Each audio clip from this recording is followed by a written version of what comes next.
Salut la Feel Good Family, c'est Guillaume, j'espère que vous allez bien. Alors avant de commencer, je tiens à m'excuser pour mes yeux fatigués. Je viens de vous sortir la nouvelle version de mon site monsieurbienêtre.fr. Le lien est dans la description. Il est beaucoup plus joli, beaucoup plus sympa, mais pour ce faire, j'ai dû me coucher un peu tard, donc ça arrive.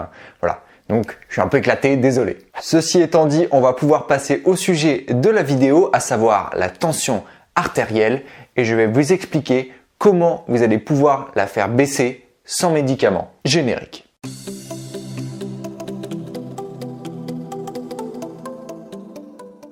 Avant toute chose, définissons rapidement ce qu'est la tension. C'est tout simplement la pression exercée par votre sang sur la paroi de vos vaisseaux sanguins. Cette tension est donc évidemment essentielle au bon fonctionnement de votre organisme parce que si vous n'aviez pas de tension, vous n'auriez pas de pression. C'est-à-dire que le sang ne pourrait pas circuler dans vos vaisseaux sanguins. Et donc, qui dit pas de circulation du sang, dit pas d'oxygène, dit mort. La tension, elle est généralement présentée avec deux nombres qui se succèdent. Le premier, il correspond à la pression systolique. C'est en gros la pression à l'issue de la contraction du cœur. C'est la tension maximale mesurée.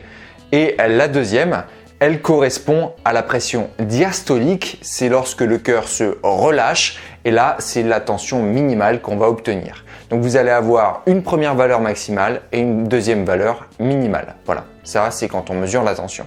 Par exemple, quand on vous dit vous avez 14,9, eh bien c'est ça. C'est la première valeur, c'est la pression systolique et la deuxième valeur, c'est la pression diastolique. Si vous voulez plus de détails et notamment le calcul mathématique qui vous permet d'avoir un seul et même chiffre avec ces deux-là, je vais bientôt sortir sur mon site, donc monsieurbienêtre.fr, lien dans la description, un article qui vous explique tout ça. Donc n'hésitez pas à vous abonner à la newsletter pour être informé quand cet article sortira. Ces valeurs de tension, elles sont mesurées généralement en centimètres de mercure ou en millimètres de mercure. Centimètres de mercure, ça correspondrait à 14,9, l'exemple que j'ai pris tout à l'heure.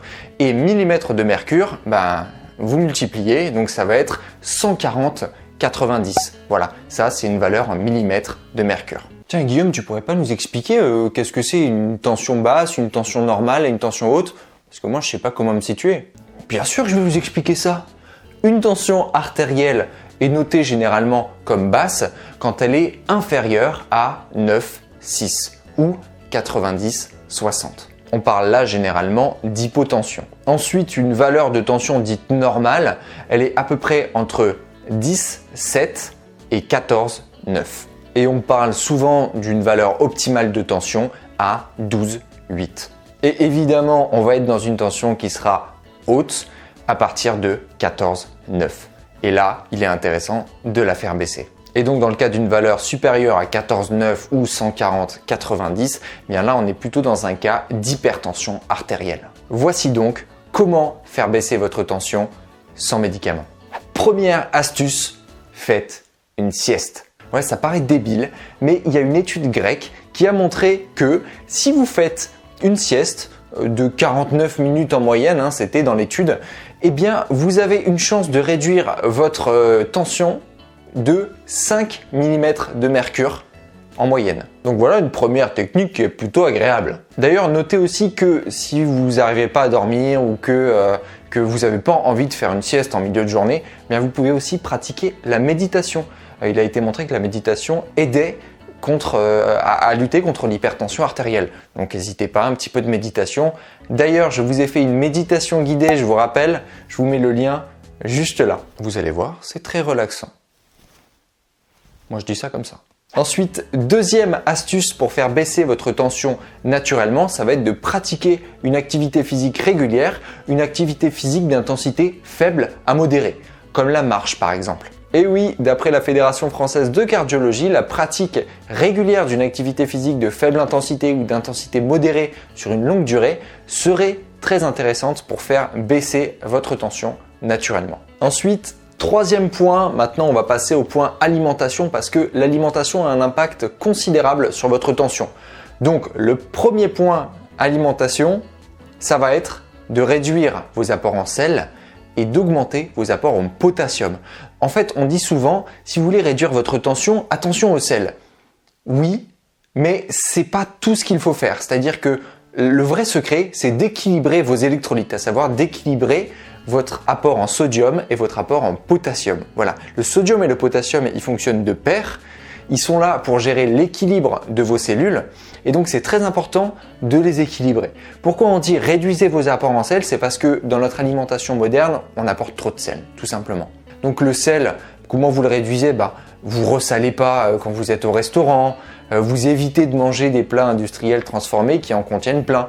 Et puis de l'autre côté, pour augmenter vos apports en potassium, n'hésitez pas à consommer par exemple des bananes, du chocolat ou encore des légumes à feuilles vertes. Donc voilà, c'est ça le vrai secret, c'est équilibrer votre sodium-potassium. Ensuite, quatrième technique pour réduire votre tension artérielle naturellement, c'est tout simplement de consommer moins de sucre. Lorsque vous consommez des aliments qui vont avoir un index ou une charge glycémique trop élevée, en les consommant, vous allez amener massivement du sucre dans vos artères, dans vos vaisseaux sanguins, ce qui va faire que il va y avoir présence d'insuline et trop d'éléments en fait, tout simplement présence dans le sang, ce qui va augmenter la pression dans vos artères parce qu'il va falloir beaucoup plus de pression pour faire pulser le sang normalement. Donc évidemment ici la technique c'est de favoriser les aliments qui vont avoir un index et une charge glycémique relativement faible.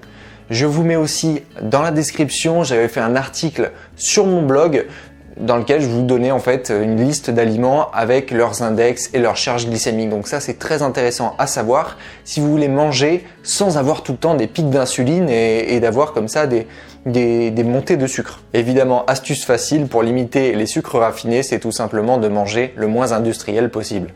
Voilà, quand vous préparez vous-même vos aliments, en général, il y a beaucoup moins de sucre. Et enfin, cinquième et dernière astuce pour faire baisser votre tension artérielle naturellement, ça va être de consommer plus d'oméga 3. Les oméga 3 qui ont pour propriété d'assouplir vos vaisseaux sanguins. Donc ça vous permet de beaucoup mieux gérer la pression artérielle. En plus, l'équilibre oméga 3, oméga 6, je vous l'ai déjà expliqué dans plein de vidéos, est essentiel pour rester en bonne santé.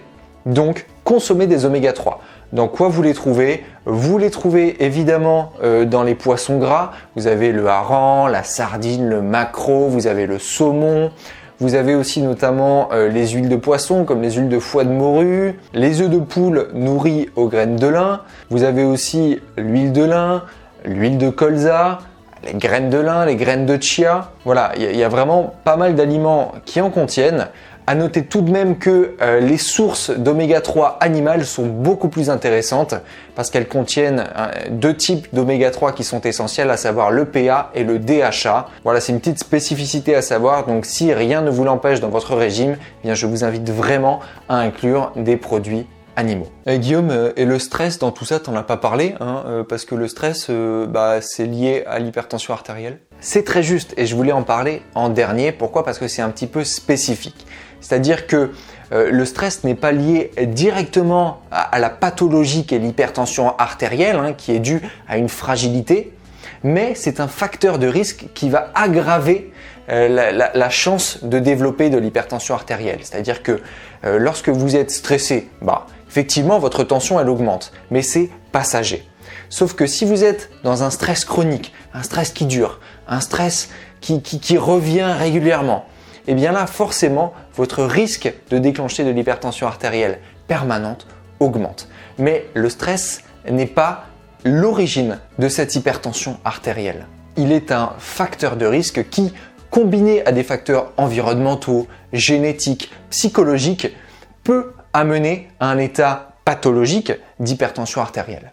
Voilà Feel Good Family, j'espère que cette vidéo vous a plu. Posez-moi toutes vos questions en commentaire parce que je sais que c'est un sujet un petit peu complexe. Donc n'hésitez pas, posez-moi vos questions et s'il y a des zones d'ombre, je me ferai un plaisir de les éclaircir en commentaire. En attendant, comme d'habitude, si cette vidéo vous a plu, n'oubliez pas de mettre un gros pouce bleu en bas de la vidéo, ça me fait super plaisir. Si vous n'êtes pas abonné à cette chaîne, je vous invite à le faire en cliquant tout de suite sur le petit bouton sous la vidéo. N'oubliez pas non plus la petite clochette qui se trouve juste à côté si vous voulez être notifié à chaque fois qu'une nouvelle vidéo sort. Mes réseaux sociaux, vous les retrouvez dans la description. Moi d'ici là, je vous dis à la prochaine. Let's feel good!